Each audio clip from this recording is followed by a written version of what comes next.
Sina Sir Busita oh, nakain. Ayan. Ayun, ang mga motor nila oh, malalaki. Ayun, nasa labas.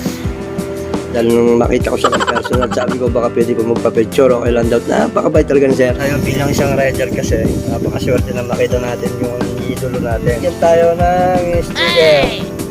Yan, madami-dami yan. Di pamimigay din natin sa mga kapwa rider natin guys. Naglolomi kami, nakita namin si Idol. Ayun. Yung malayo nga lang eh. Pero mamaya, papapicture po ako. Ayun guys, sina Sir Busita oh, nakain. Ayan. Ayun, ang mga motor nila oh, malalaki. Ayun, nasa labas.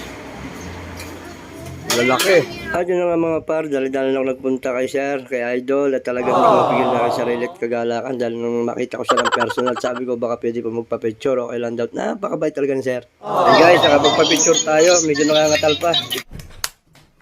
Picture nga lang, hindi ko na na-video na kaya kay Sir, kararating lang.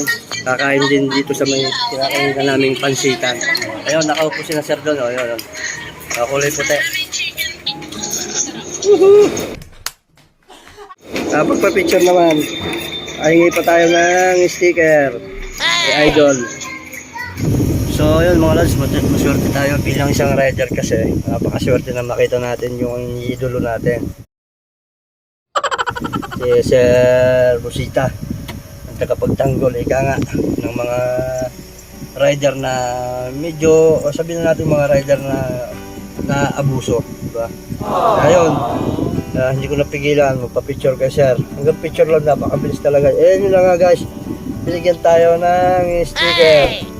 Yan, madami-dami yan. Di pamimigay din natin sa mga kapwa rider natin guys, at sa ating mga kasamahan. Ayun, salamat Sir Busita, and God bless you all po.